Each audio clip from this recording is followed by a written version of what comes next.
তোমাকে যদি এরকম বিশাল বড় একটা যৌগ দিয়ে কেউ বলে প্রত্যেকটা কার্বনের হাইব্রিডাইজেশন বের করতে, তাহলে তুমি পারবা না? অবশ্যই পারবা। এটা sp3, এটা sp3, এটা sp2 এবং ইত্যাদি ইত্যাদি। কিন্তু তোমাদের মধ্যে কতজন হাইব্রিডাইজেশন থিওরির বেসিকটা আসলে জানো, যেটা কেন ইম্পর্টেন্ট? আসলে হাইব্রিডাইজেশন থিওরি আমাদের জীবনে কেন এত লাগে বুয়েটে ভর্তি পরীক্ষায় চান্স পাওয়া ছাড়া বা এইচএসসিতে ভালো মার্ক পাওয়া ছাড়া? সো হাইব্রিডাইজেশন থিওরির একটা হিস্ট্রি আছে। হিস্ট্রিটা দেখার আগে আমরা একটা খুব ইজি জিনিস দেখব। সেই ইজি জিনিসটা হচ্ছে হাইড্রোজেনের ইলেকট্রন বিন্যাস। হাইড্রোজেন হচ্ছে 1s1। তো 1s1 দিয়ে আসলে বোঝায় যে একটা এস অরবিটালে একটা ইলেকট্রন আছে। অরবিটাল জিনিসটা কি তোমরা অলরেডি জানো, যে ইলেকট্রন এটা একই সাথে ওয়েভ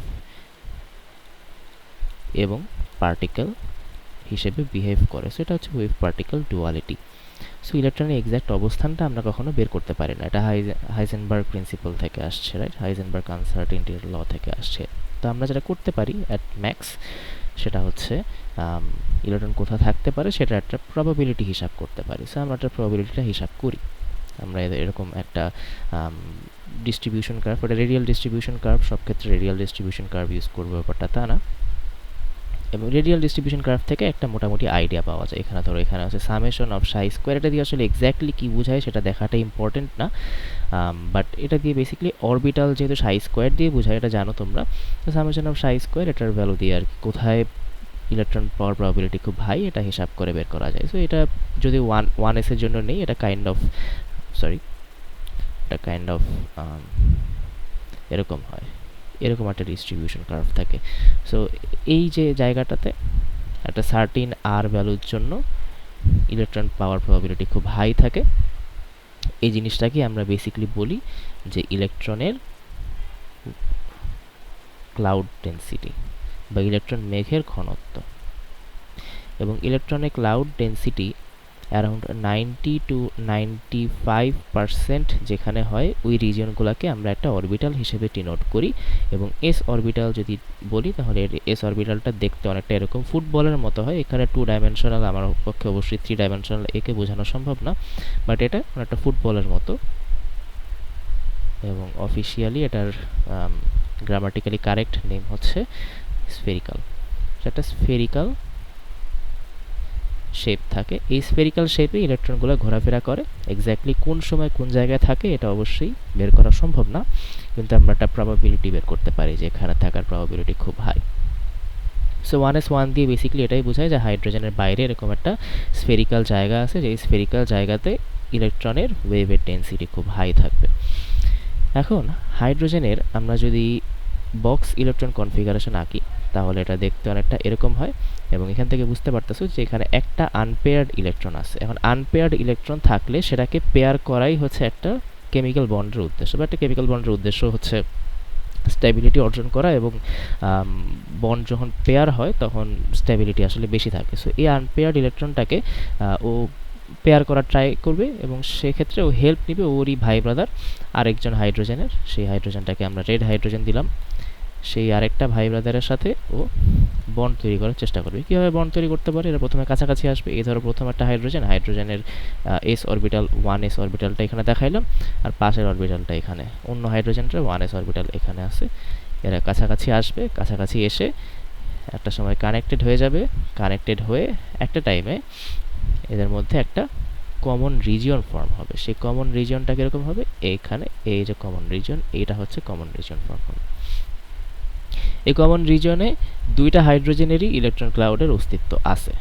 এবং এই কমন রিজিয়ন ফর্ম হওয়ার যে প্রসেস, বা ইলেকট্রন ক্লাউড দুইটা একটা আরেকটার মধ্যে কমন রিজিয়ন ফর্ম হওয়ার প্রসেসটা হচ্ছে বেসিক্যালি ওভারল্যাপিং। সো এরা ওভারল্যাপ করে, একজন আরেকজনের সাথে ওভারল্যাপ করে। একটা অরবিটাল আর একটা অরবিটালের সাথে একটা কমন রিজিয়ন ফর্ম করে। এই প্রসেসটাকে বলা হয় ওভারল্যাপিং। সো এখানে এস ওভারল্যাপিং ঘটছে, এস ওভারল্যাপিং ঘটছে। এবং যেহেতু এই ওভারল্যাপিংটা মুখোমুখি ঘটছে, দেখো একটা এস এদিক থেকে আসতেছিল এবং আরেকটা নীল এস উল্টা দিক থেকে আসতেছিল, এবং এভাবে করে এদের মধ্যে ওভারল্যাপ ঘটছে। এই জন্য এটাকে ফেস টু ফেস শর্টকাটে লিখলাম ফেস টু ফেস ওভারল্যাপ ঘটে, এবং ফেস টু ফেস ওভারল্যাপ ঘটার কারণে যে বন্ডটা ক্রিয়েট হয়, এখানকার যে বন্ডটা ক্রিয়েট হয়, সেই বন্ডটাকে আমরা বলি সিগমা বন্ড। সো হাইড্রোজেনের মধ্যে এভাবে একটা সিগমা বন্ড ফর্ম হয়। এই সিগমা বন্ডটা যেহেতু একটা কমন রিজিয়ন, এটাকে দুইটা হাইড্রোজেনের নিউক্লিয়াসই অ্যাট্রাক্ট করে, এবং এটার কারণেই কিন্তু দুইটা হাইড্রোজেন মিলে H2 নামের একটা মলিকিউল ফর্ম করে। সো H2 মলিকিউল, এটার অ্যাট্রাকশন ফোর্সের বেসিসই হচ্ছে এদের মধ্যে কিছু কমন রিজিয়ন ফর্ম হয়, যেটা মুখোমুখি বা ফেস টু ফেস ওভারল্যাপিংয়ের কারণে তৈরি হয়। এটার কারণে সিগমা বন্ড ফর্ম হয়, যেখানে দুইটা এস কন্ট্রিবিউট করে। এখন সেম জিনিসটা কিন্তু আমরা অন্য কারোর জন্যও করতে পারি, যেক্ষেত্রে আমরা এস ওভারল্যাপিং না করে পি ওভারল্যাপিং করব। ধরো অক্সিজেনের যদি ইলেকট্রন বিন্যাস বা ইলেকট্রন কনফিগারেশন লিখি, এটা হবে 1s2 2s2 2p4, কারণ অক্সিজেনের আছে 8টা। সো এটা যদি বক্স ওয়ান সেকেন্ড করি, তাহলে এটা কেমন হয় দেখতে? 1s2-তে এরকম, 2s2-তে এরকম, আর 2p4 4টা। গুন্ডের নীতি অনুসারে সবার আগে একটা একটা করে ফিল করবে, 1 2 3, আর 4 নাম্বারটা যেহেতু আর যাওয়ার জায়গা নাই, ও তারপর উল্টা করে স্পিনে আরেকটা জায়গায় ঢুকে যাবে। তাহলে এখানে আনপেয়ার্ড ইলেকট্রন আছে কয়টা? আনপেয়ার্ড ইলেকট্রন আছে 2টা। সো অক্সিজেন ট্রাই করবে 2টা ইলেকট্রন নিয়ে নেয়ার। তো এখন ধরে নিচ্ছি যে আরেকটা বন্ধু অক্সিজেনের কাছে গেছে, যে বন্ধু আমারও 2টা কম, তোমারও 2টা কম, আসো আমরা শেয়ার করি, আমরা ভাগাভাগি করে ফেলি। তো রাজি হয়ে যাবে যে ঠিক আছে বন্ধু, আমরা ভাগাভাগি করি, আমরা একসাথে বিনিয়োগ করি, একসাথে আমরা অনেক ভালো করব। সো এই অক্সিজেন আর এই অক্সিজেন এরা হচ্ছে বেসিক্যালি শেয়ার করবে। এই অক্সিজেনের ইলেকট্রনের স্পিনটা যদিও বিপরীতমুখী থাকবে, কারণ একটা অরবিটাল আছে। এটা এটা এটা অত ইম্পর্টেন্ট কিছু না। তো এরা কি করবে? এরা হচ্ছে ইলেকট্রন ভাগাভাগি করবে। এখন এই দুইটাই পি অরবিটাল। পি অরবিটালের শেপ কেমন? ডাম্বেল আকৃতি, এরকম হয় পি অরবিটালের শেপ।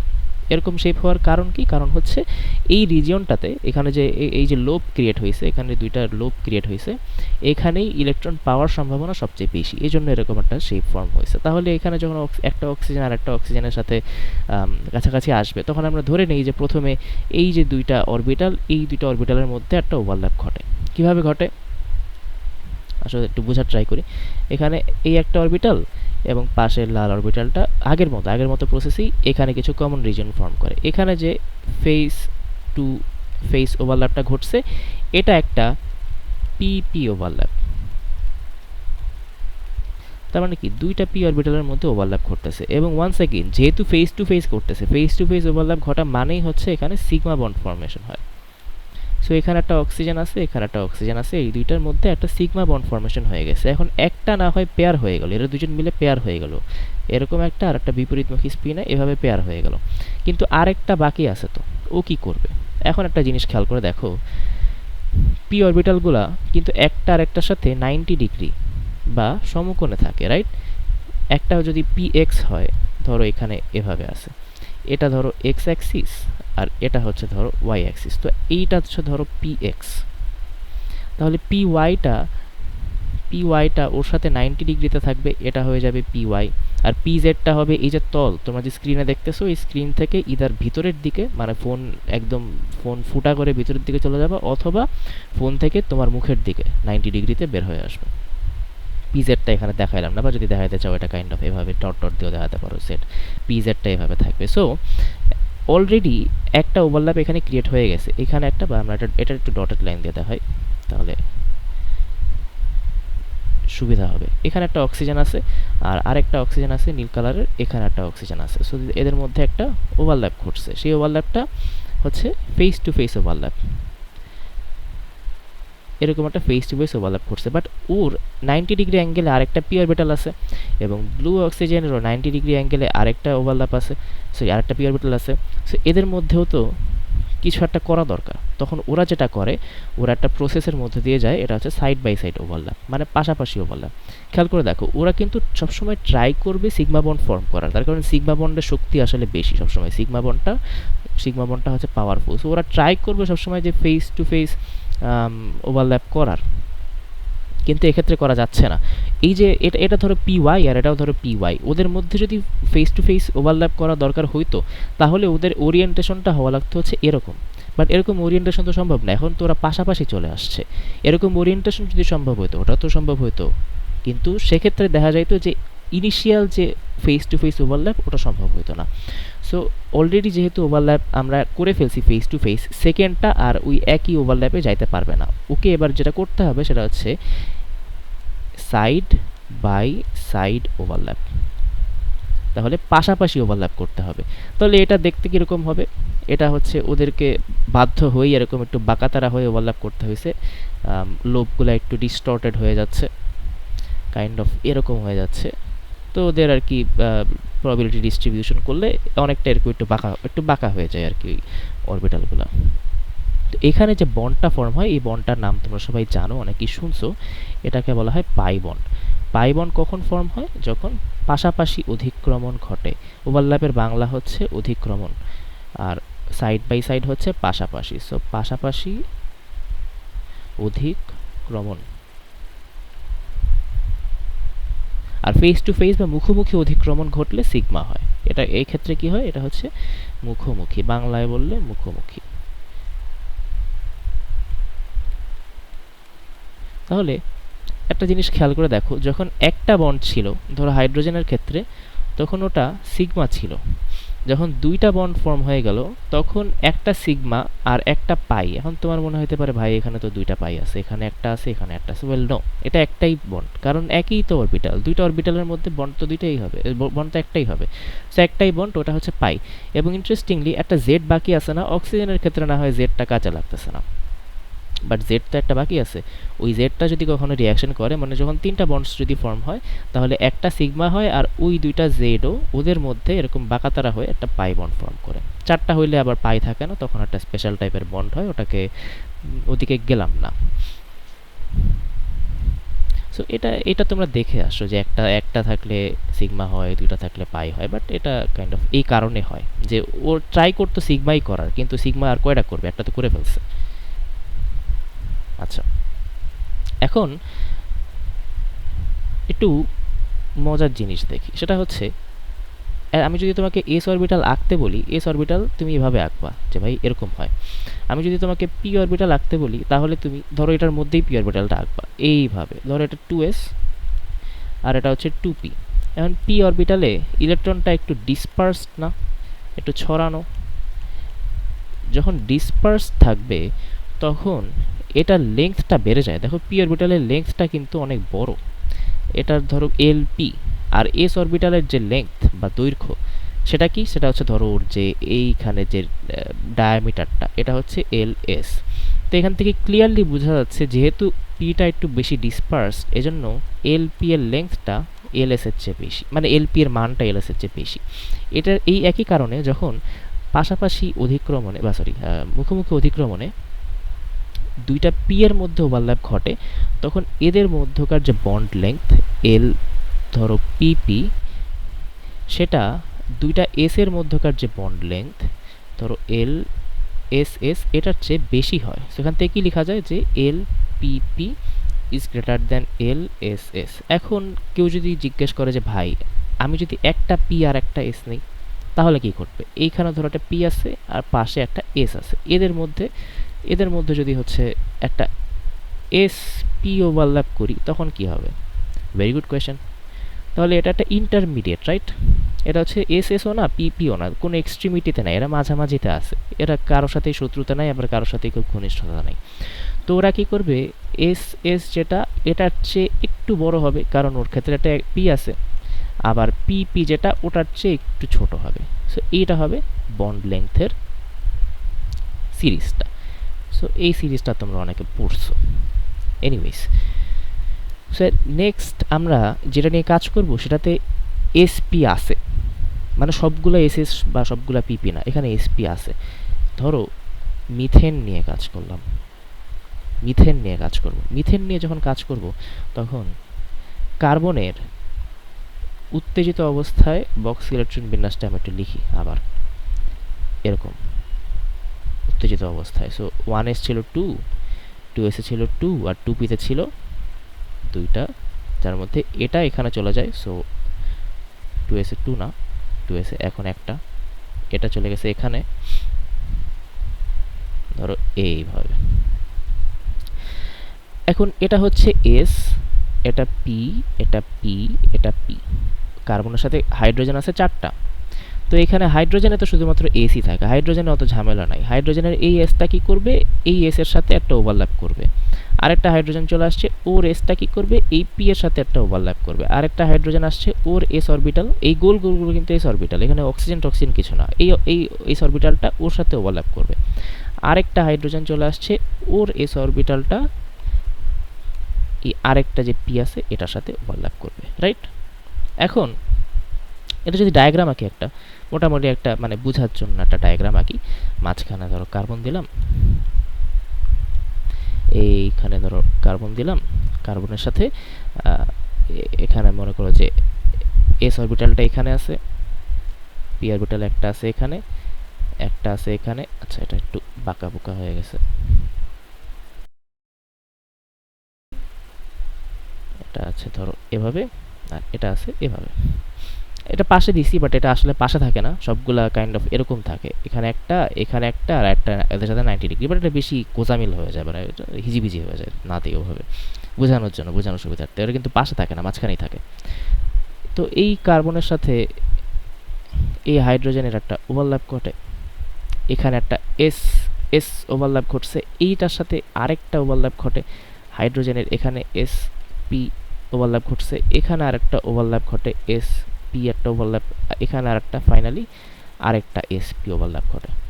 ওকে, সো একটা এস আর 3টা পি, টোটাল 2 ধরনের, টোটাল 4টা ওভারল্যাপ ঘটে। সো এস এস এটার লেংথকে আমি ধরলাম L1, হ্যাঁ, আর এস পি এই তিনটারই লেংথ হচ্ছে L2 L2 L2। তাহলে আমাদের এক্সপেকটেশন কি? আমাদের এক্সপেকটেশন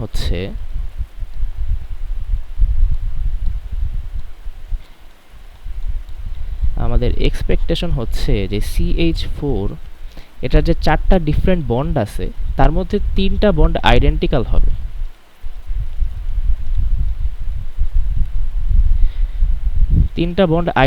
হবে। যারা sp ওভারল্যাপের মাধ্যমে গঠিত হয়েছে, আর একটা বন্ড একটু ডিফারেন্ট হবে যেটার লেংথ একটু কম হওয়া উচিত, তার কারণ এরা ss অরবিটাল এটার মাধ্যমে ফর্ম হয়েছে। এটা আমাদের এক্সপেকটেশন। সো এটা হচ্ছে এরকম, আর এটা হচ্ছে এরকম, এই দুইটা বন্ডের লেংথ ডিফারেন্ট থাকবে এবং বন্ডের এনার্জিও তাহলে ডিফারেন্ট হওয়া উচিত। বাট এখন আমরা আসলে ধরো এক্সপেরিমেন্ট করে কার্বনের সাথে যে 4টা হাইড্রোজেন আছে, এই মলিকিউল মিথেনের বন্ড লেংথ বের করব। তো বন্ড লেংথ বের করে সায়েন্টিস্টরা দেখলেন কি, আমি হচ্ছে এরকম লম্বা দাগ দিয়ে বন্ডগুলো বুঝাই। নিচের দিকের যে 3টা এসপি ছিল, এই 3টা এসপিতে সায়েন্টিস্টরা খুব খুশি হয়ে গেছে যে হ্যাঁ, এইটার বন্ড লেংথ পাওয়া গেল 109 পিকোমিটার, এইটার বন্ড লেংথ পাওয়া গেল 109 পিকোমিটার, এই বন্ড লেংথটা পাওয়া গেল 109 পিকোমিটার। অবভিয়াসলি এই বন্ড লেংথটা ডিফারেন্ট হবে, উইদাউট আ ডাউট। এটা তো আমরা বের করছি। এটা এটা এটা লেস দ্যান 109 পিকোমিটার হবে নাকি? না। এটার বন্ড লেংথটা যখন ওনারা বের করলেন তখন এটা পাওয়া গেল 109 পিকোমিটার। হোয়াট? But why? এরকম তো হওয়ার কথা না। এই 3টা এসপি আমরা রিভিউ করি, এই 3টা হচ্ছে এসপি ঘটছে, আর এখানে এস ঘটছে, এবং আমরা জানি যে পি এর আকার এস এর চেয়ে বড় থাকে। সো এসপি এর যে ওভারল্যাপ এটার লেংথ এস এর চেয়ে বেশি হওয়া উচিত, অবশ্যই উচিত। Then there must be something wrong, there was something wrong. Linus Pauling নামে একজন সায়েন্টিস্ট, চিনো একে, ইলেকট্রোনেগেটিভিটির যে পাউলিং স্কেল আমরা পড়ছি ওটার লিনাস পাউলিং। সো সেই পাউলিং এরপর যে থিওরিটা নিয়ে আসেন সেটাকে আমরা বর্তমানে হাইব্রিডাইজেশন থিওরি নামে জানি। উনি হাইব্রিডাইজেশন থিওরি দিয়ে এখানে যে অ্যানোমালিটা পাওয়া গেছে, অ্যানোমালি কি? অ্যানোমালি হচ্ছে 4টা carbon hydrogen bond length equal থাকার কথা থাকলেও ইকুয়াল পাওয়া যাচ্ছে না। সো এটা out of the ordinary, so এটা একটা অ্যানোমালি। এই অ্যানোমালিটার একটা লজিক্যাল ব্যাখ্যা উনি নিয়ে আসার ট্রাই করছেন। উনি যেটা বলছেন সেটা হচ্ছে কার্বনের এক্সাইটেড স্টেটের যে ইলেকট্রন কনফিগারেশন, ওটা এভাবে লিখি বক্স দিয়ে, এখানে 2টা, এখানে এরকম 4টা। তো উনি যেটা বলছেন সেটা হচ্ছে যখন এরকম এক্সাইটেড স্টেটে ডিস্ট্রিবিউশন ঘটে তখন রিয়াকশনের আগে আসলে এই এস আর পি এরা নিজেদের অ্যাটমিক অরবিটালের বৈশিষ্ট্যটা বজায় রাখতে পারে না। এদের মধ্যে একটা রিয়াকশন হওয়ার সময় একটা অরবিটাল মিক্সিং ঘটে।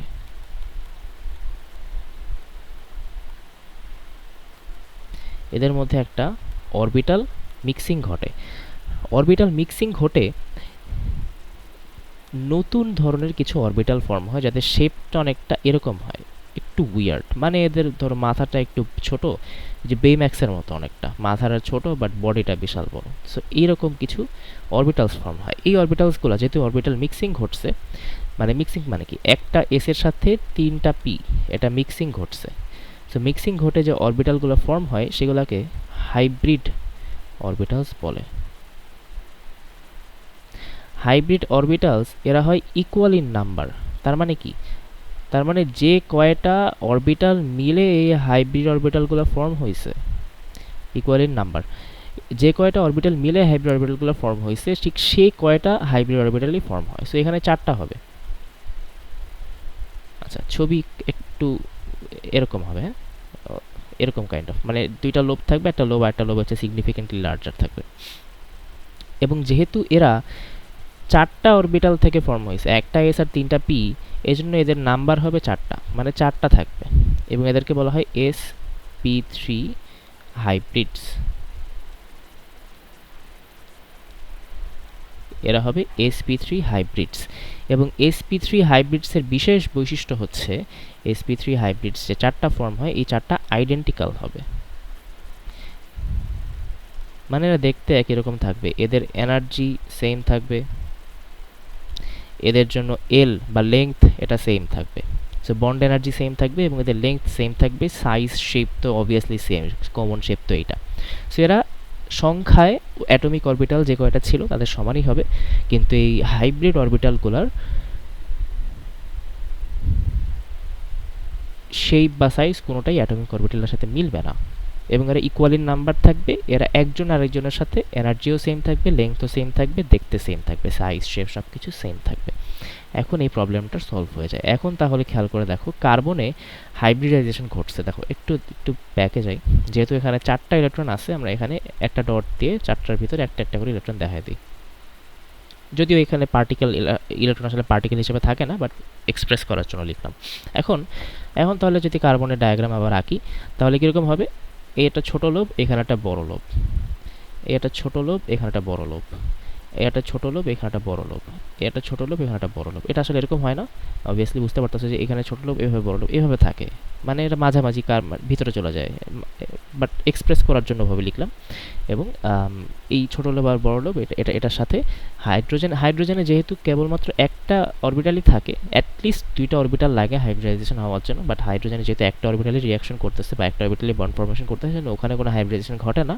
বাট এখানে যেটা ঘটে, এস এর সাথে sp3 এর একটা মুখোমুখি সংঘর্ষ ঘটে, এবং এটাকে কি বলে, sp3s ওভারল্যাপ। এখন কিন্তু আমাদের প্রবলেমটা সলভ হয়ে গেছে, তার কারণ যে 4টা হাইব্রিড অরবিটাল আমরা পাইছি, এই 4টা কিন্তু আইডেন্টিক্যাল, একই রকম দেখতে। এজন্য sp3s এটার যে লেংথ, এটা ইকুয়াল হওয়া উচিত 109 পিকোমিটার, এটা হওয়া উচিত। এবং আরেকটা জিনিস হচ্ছে বন্ড অ্যাঙ্গেল। আমরা আগে এক্সপেক্ট করছিলাম যে বন্ড অ্যাঙ্গেলটা ডিফারেন্ট হবে, বাট এক্ষেত্রে বন্ড অ্যাঙ্গেলটা সেম থাকে। এই বন্ড অ্যাঙ্গেলটা এক্সপেরিমেন্টালি এটা দেখা গেছে 109 ডিগ্রি 28 মিনিট বা অলমোস্ট 109.5 ডিগ্রি হয়, কারণ 60 মিনিটে 1 ডিগ্রি। আচ্ছা, সো এটা হচ্ছে বন্ড অ্যাঙ্গেল। এবং এখানে যে শেপটা পাওয়া যায়, সেটা হচ্ছে অনেকটা অক্টাহেড্রাল। অক্টাহেড্রাল হচ্ছে অনেকটা এরকম একটা শেপ, 3 ডাইমেনশনাল শেপ, তো এটা এভাবে বোঝানো টাফ। বাট কার্বনের সাথে একটা হাইড্রোজেন এভাবে, আর বাকি হাইড্রোজেনগুলো নিচে এভাবে থাকে। চিন্তা করে দেখলে এটা হচ্ছে ধরতে পারো যে একটা এই তলের সাথে, আর এই হাইড্রোজেনটা তোমার স্ক্রিন থেকে তোমার শরীরের দিকে চলে আসতেছে, আর এই 2টা হাইড্রোজেনই তোমার স্ক্রিন থেকে পিছনের দিকে সরে যাচ্ছে। এবং এটা একটা সিমেট্রিক্যাল স্ট্রাকচার ফর্ম করে, যেখানে এই অ্যাঙ্গেলটা হচ্ছে 109.5 ডিগ্রি। এবং কার্বনের ক্ষেত্রে হাইব্রিডাইজেশন হচ্ছে sp3। সো এই পর্যন্তই ছিল বেসিক। খুব ডিটেইল তোমরা জানো অলরেডি, sp2 হলে কি হয়, sp হলে কি হয়। এই শেপটাকে কি বলা হয়, টেট্রাহেড্রাল বা চতুস্তলক।